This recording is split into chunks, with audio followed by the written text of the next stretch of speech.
Hey guys, Rob Skiba here. Just want to do a quick video.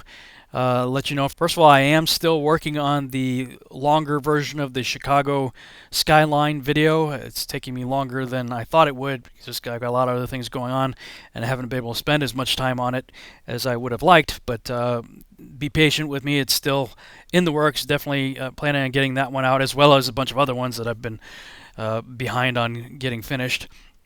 But for this video, I wanted to let you know that I have updated one of the pages on the testingtheglobe.com website.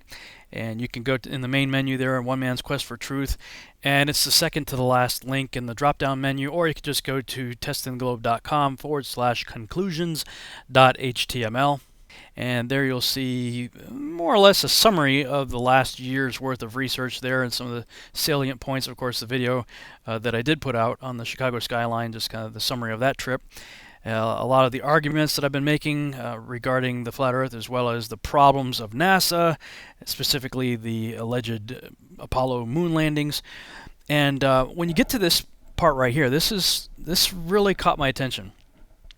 This is apparently an abandoned McDonald's that they have converted into a image processing facility where these technicians are working on photographs of the Apollo missions, from photos and videos and things of that nature. They're cleaning up the imagery from Apollo, basically. And I say right here, officially, the above represents the Lunar Orbit Image Recovery Project.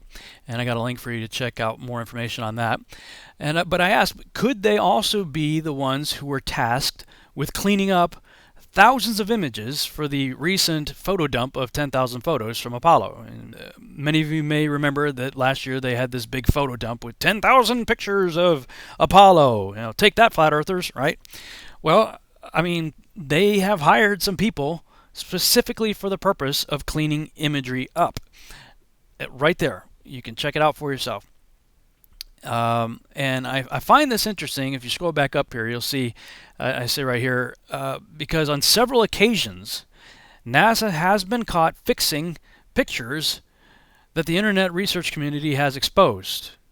And I've seen it with stuff that I've done myself. I would talk about something, show something on a Google Hangout video or whatever that I post, and then a couple days later, somebody will text me, email me, or Facebook message me saying, "Hey, go back and check it now."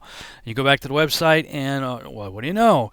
They fix it. Not just with NASA stuff. I've seen it with lots of other government stuff that myself and others, there have been plenty of other people that have exposed various things, and then you go back, a few days later, and well, what do you know? It's all been tweaked and fixed, and all those crazy conspiracy nutcases out there, they're just making stuff up.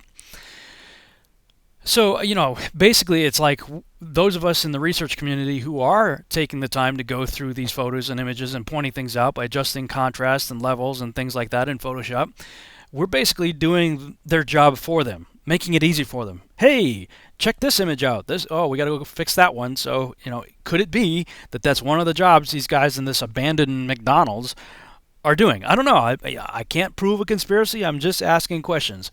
But this much I can prove. There is a guy who has a YouTube channel called Conscious Truth, and I stumbled on this guy's videos very early on last year in my research. Note that this was posted March 29th, 2015, and he's got, I think, 5 or 6 parts to this NASA Fake Images of Earth Smoking Gun series that he did. Part 3 was very interesting. He has a URL at the top that you can see right there for a nasa.gov website. In fact, that's this website right here. So I got that from looking at his video. And he clicks on a couple of these Apollo missions right here. And I'll just kind of scroll through it. This is the Apollo 15 one. And he starts playing around with it in Photoshop and starts adjusting the brightness and the contrast and things like that. Messes around with it. Oh, look at that. Wow, that's pretty amazing. You can actually watch him do it live on the air as he does it. And in fact, I did the same thing. And then he plays around with that some more, and he zooms in and talks about a few things there. Then he goes to the Apollo 16 mission and clicks on the high resolution TIFF right there and starts messing around with it, Oop, and look at that. What do you know? Another strange mask around the Earth right there. Well, in the description of his video, he says, update, NASA changed this image after I released this video.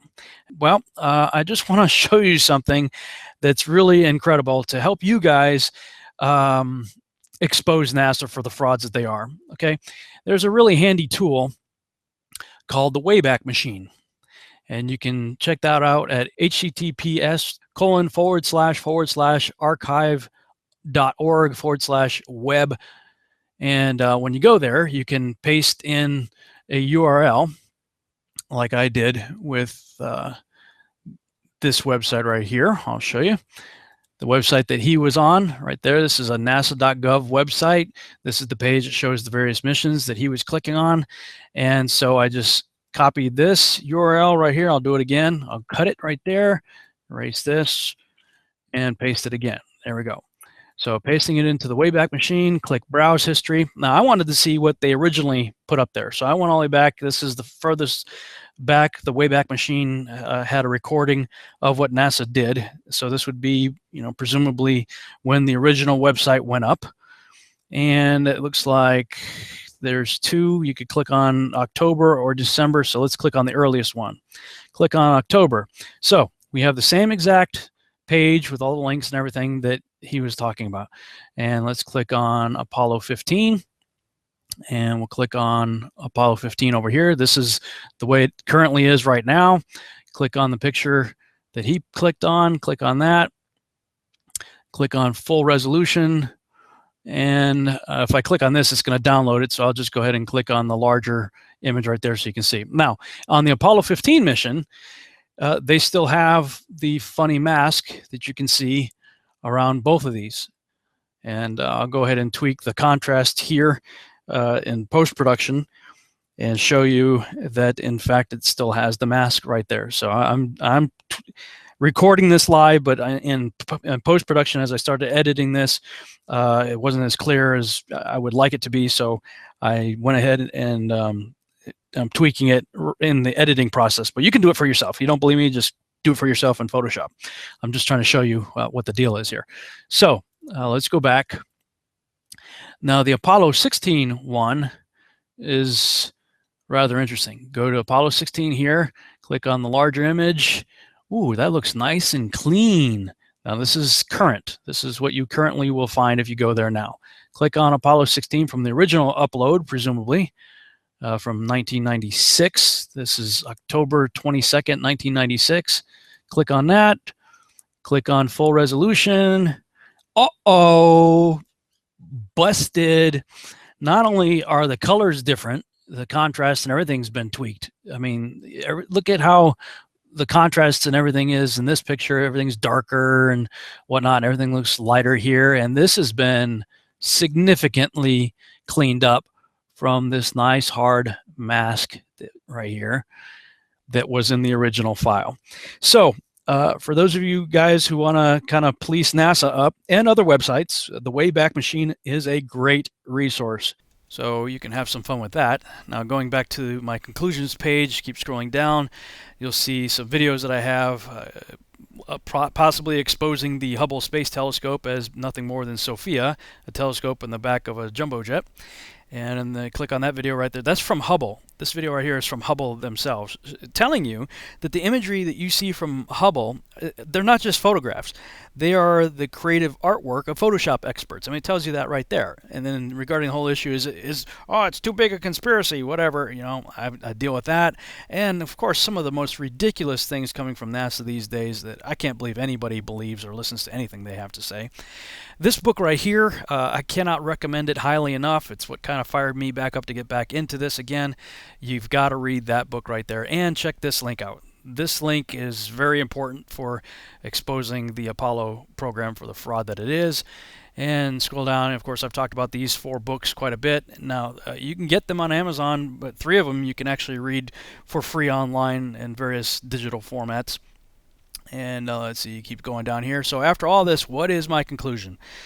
This is really where the part that I've primarily updated my journey over the past year and why I used to call myself a zetetic agnostic and how that no longer really applies. So I have a confession after over a year of research and kind of a change in title. And if you haven't seen this video right here, you might want to check this Flat Earth and Other Hot Potatoes video. I was part of an interview panel on Patricia Steer's show, and I go into some more stories about the trip to check out the Chicago skyline, so you can watch that and read the rest of my conclusions here. So have some fun with this, and of course spend some time on the Wayback Machine and NASA websites. And of course, if you have enjoyed this video, please be sure to subscribe to my YouTube channel and like the video and share it on your favorite social media sites. And stay tuned because there's more to come.